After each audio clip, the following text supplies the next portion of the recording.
ছাত্রদলের গণেশ সহ যেই সকল ছাত্রছাত্রীরা শিক্ষকদের সাথে প্রশাসনের সাথে বেয়াদবিমূলক আচরণ করেছে তাদেরকে আমি আহ্বান করব বিএনপিকে দলীয়ভাবে কঠোর শৃঙ্খলার মধ্যে আনতে হবে।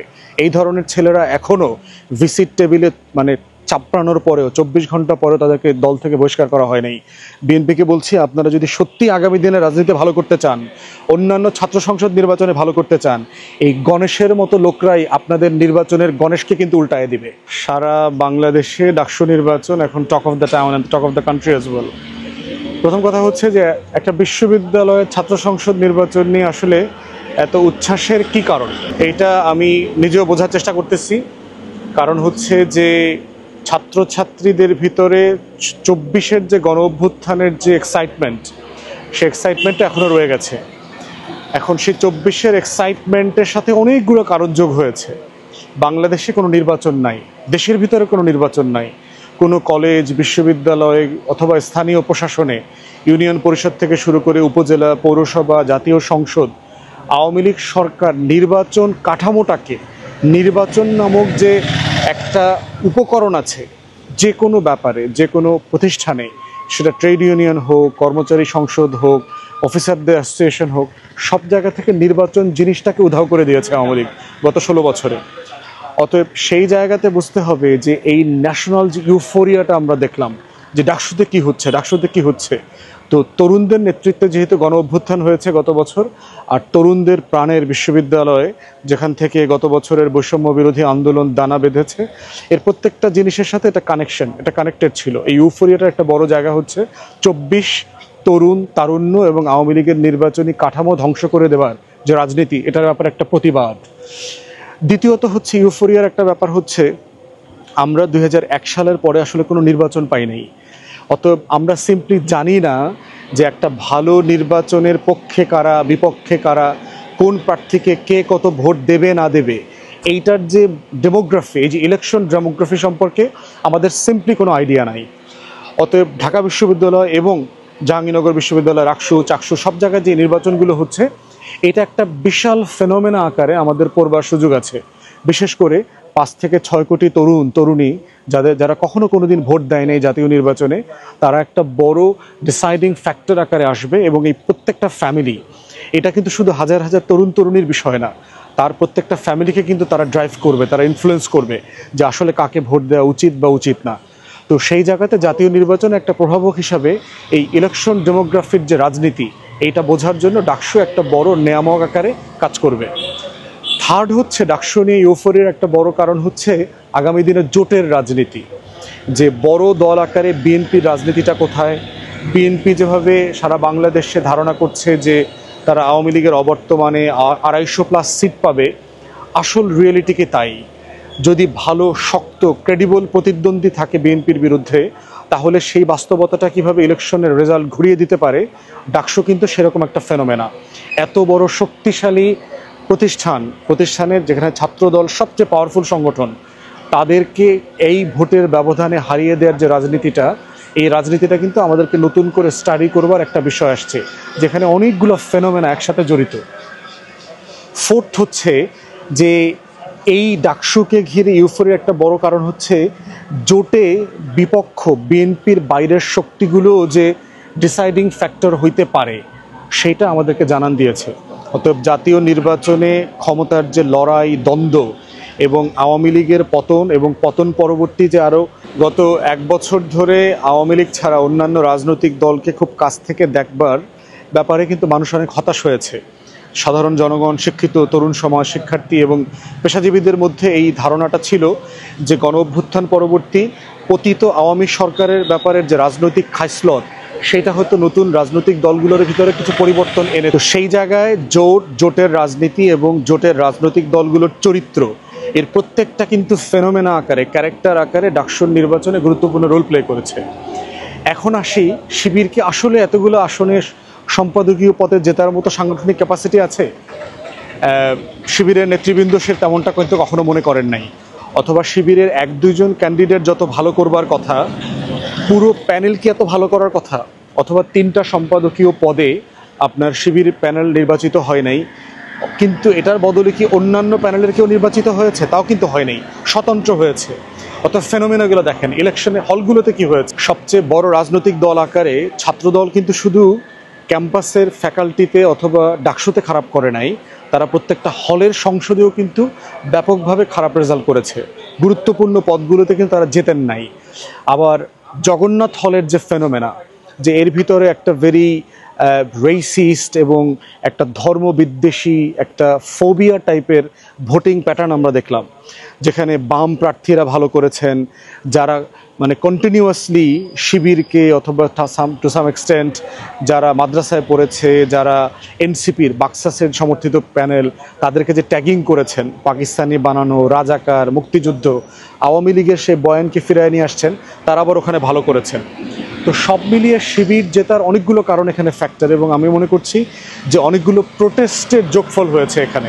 একটা প্রোটেস্টের জায়গা হচ্ছে যে গণ অভ্যুত্থান পরে ট্রলিং এবং ট্যাগিং করা যে একটা বাজে কালচার আগে ছিল, ছাত্র সমাজ কিন্তু নতুন করে কোনো প্যানেলকে অথবা কোনো প্যানেলের প্রার্থীকে ৭১, পাকিস্তানি, মুক্তিযুদ্ধের বয়ানের পক্ষের শক্তি, বিপক্ষের শক্তি, এই যে আওয়ামী চেতনা ব্যবসা, এই ব্যবসাটাকে এনে এই প্যানেলকে ইম্পোজ করার যে চেষ্টাটা করেছে, এটা হিতে বিপরীত হয়েছে।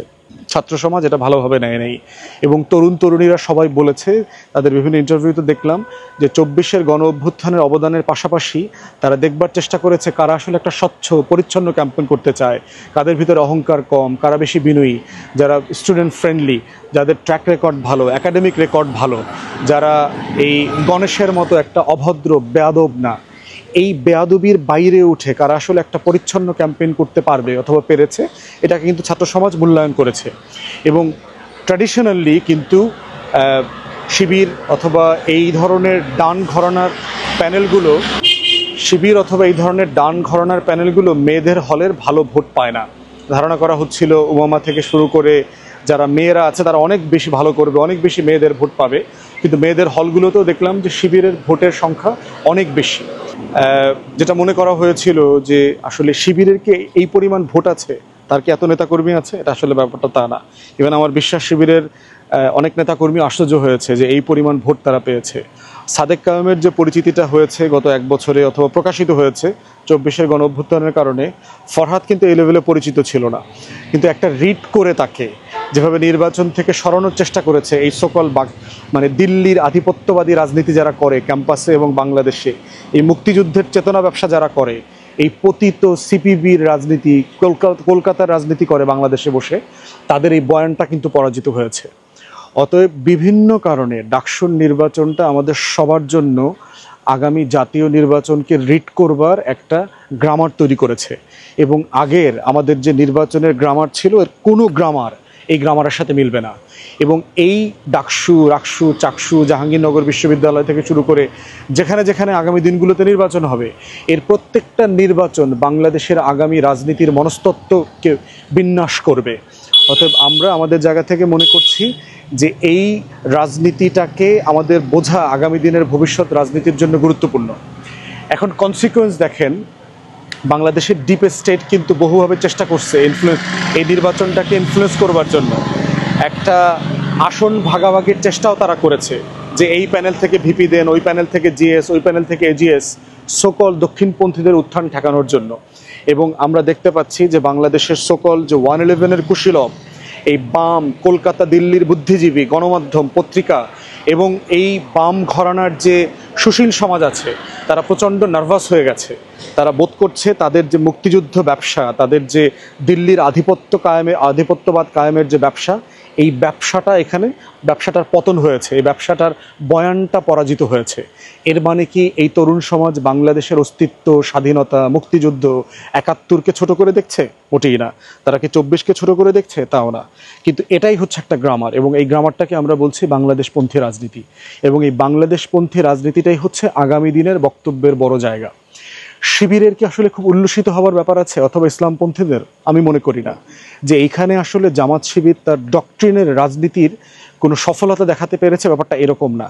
এখানে অনেকগুলো না, আমি তাকে চাই না এই কারণে, আমি তাকে চাই না এই কারণে, আমি তাকে অপছন্দ করি এই কারণে, আমি তাকে ঘৃণা করি এই কারণে, আমি তার দ্বারা নিরাপত্তাহীন হতে পারি, আমি তার এই সন্ত্রাস পছন্দ করি না। এই যে অনেকগুলো নেগেট করা, এই নেগেট করবার পরে এর থেকে ভালো অপশন শিক্ষার্থীদের কাছে আসলে ছিল না। তো এই অপশনটা জাতীয় নির্বাচনেও আসবে। যারা বড় দলের বিপক্ষে ভালো, সৎ, সজ্জন, দায়িত্ব অনুভূতি আছে এমন মানুষদেরকে আপনার কন্টেস্টে দিতে পারবেন, তাদের জিতে আসার একটা সম্ভাবনা আছে। অতএব এই রাজনীতিটা কোনো মতাদর্শিক বিজয়ের রাজনীতি না। এই জন্য শিবির থেকে শুরু করে টোটাল প্যানেলকে অত্যন্ত সতর্ক হতে হবে যে এইটা এখানে ইসলামের বিজয় হইছে, অথবা কোনো মতাদর্শের বিজয় হইছে, অথবা এটাই বাংলাদেশের ভবিষ্যৎ। এই ধরনের রাজনীতির ফাঁদে পা দিলে আমরা কিন্তু আবার ওই জঙ্গি মৌলবাদী রাষ্ট্র, ওয়ার অন টেররের যে বয়ান পশ্চিমা এবং ভারতের আছে, সেটার মাধ্যমে কিন্তু আমরা বিপদে পড়ব। এবং 1 থেকে 6কে মনে করিয়ে দিচ্ছি, বিএনপি জামাত ক্ষমতায় আসার পরে, জামাতের 2 জন মন্ত্রী হওয়ার পরে এই যে ওয়ার অন টেররের ডিসকোর্স, বাংলাদেশের জঙ্গি নাটক, মৌলবাদের নাটক যেটা দিল্লি অর্কেস্ট্রেট করেছে, ঢাকা বিশ্ববিদ্যালয়ে শিবিরের এই বিজয়, যেটা আসলে ইসলামের বিজয় আকারে ব্যাপার দেখার সুযোগ নাই, যেটা ইসলামপন্থীদের বিজয় আকারে দেখার সুযোগ নাই, কিন্তু যদি সেটাকে সেভাবে দেখবার চেষ্টা করে জামাত শিবিরের এই বৃহৎ বলয়, তাহলে বাংলাদেশ এবং এই দলগুলোর কিন্তু বিপদ আছে। 2001 থেকে 6-এর পরের যে বিপজ্জনক রাজনীতি তাদেরকে লগি বৈঠা থেকে শুরু করে গত 16 বছরে ফেস করতে হয়েছে, তাদের উপরে এরকম খড়গ নেমে আসবে। তাই বিজয়ী প্রার্থীদেরকে বলছি, কাউকে এক্সক্লুড করা, কোনো মতাদর্শিক রাজনীতি, সুশীল, বাম যাদেরকে পছন্দ করা হয় না, তাদের জায়গা থেকে তাদের স্পেসকে যেন মানে সংকীর্ণ করা না হয়, তাদের স্পেসকে যেন ছোট না করা হয়। ক্যাম্পাসের সবাই যার যার জায়গা থেকে, সেটা ইসলাম বিদ্বেষী হোক, সেকুলার হোক, যে যে রাজনীতি করতে চায় তাকে রাজনীতি করার অধিকার দিতে হবে। তাকে বয়ান দিয়ে, যুক্তি দিয়ে, তর্ক দিয়ে পরাজিত করতে হবে, তাকে শক্তি দিয়ে না। অতএব সেটা করলে কিন্তু বাংলাদেশ বিপদে পড়বে, তাদের রাজনীতিও বিপদে পড়বে। তাই মোটা দাগে ডাকসুর নির্বাচনটা আসলে আমাদেরকে অনেকভাবে মানে দেখবার সুযোগ করে দিয়েছে, এবং এটা নিয়ে আরও অনেক পর্যালোচনা করবার সুযোগ আমাদের সামনে আসবে, আমরা সেটা নিয়ে কথা বলবো। বাট আপাতত মনে করতেছি যে সব পক্ষ নির্বাচনের ফলাফল মেনে নেওয়া দরকার, কারণ নির্বাচন যথেষ্ট পরিমাণ সুষ্ঠু হয়েছে। এবং আরেকটা গুরুত্বপূর্ণ হচ্ছে, 78% উপরে বেশি ভোট পড়েছে, যেটা বাংলাদেশের ইতিহাসের অন্যতম একটা বিরল ঘটনা। যারা প্রায় আমাদেরকে প্রশ্ন করে আওয়ামী লীগ ছাড়া কি নির্বাচন হবে, জাতীয় পার্টি ছাড়া কি নির্বাচন হবে, ডাকসু তার প্রমাণ। ছাত্রলীগ ছাড়া, জাতীয় পার্টির প্যানেল ছাড়া একটা নির্বাচন হয়েছে, যেই নির্বাচনে 78% ছাত্রছাত্রী ভোট দিয়েছে, এবং যেই নির্বাচনে দেশের সবচেয়ে শিক্ষিত, সচেতন তরুণ গণ অভ্যুত্থানের পক্ষে শক্তি ছিল, এবং সেই নির্বাচনে জগন্নাথ হল, যেটা ধরে নেওয়া হয় ছাত্রলীগের একেবারে মানে ট্রেনিং গ্রাউন্ড অথবা ক্যাম্প, সেখানেও তারা ভোট দিয়েছে। তারা তাদের প্রার্থীকে ভোট দিয়েছে। তারা উমামা ফাতেমা অথবা মেঘমোল্লার বসুর মতো চরম ইসলাম বিদ্বেষী, মুক্তিযুদ্ধের ব্যবসা বাণিজ্য যারা করে, সেই রকম চক্রগুলোকে তারা ভোট দিয়েছে।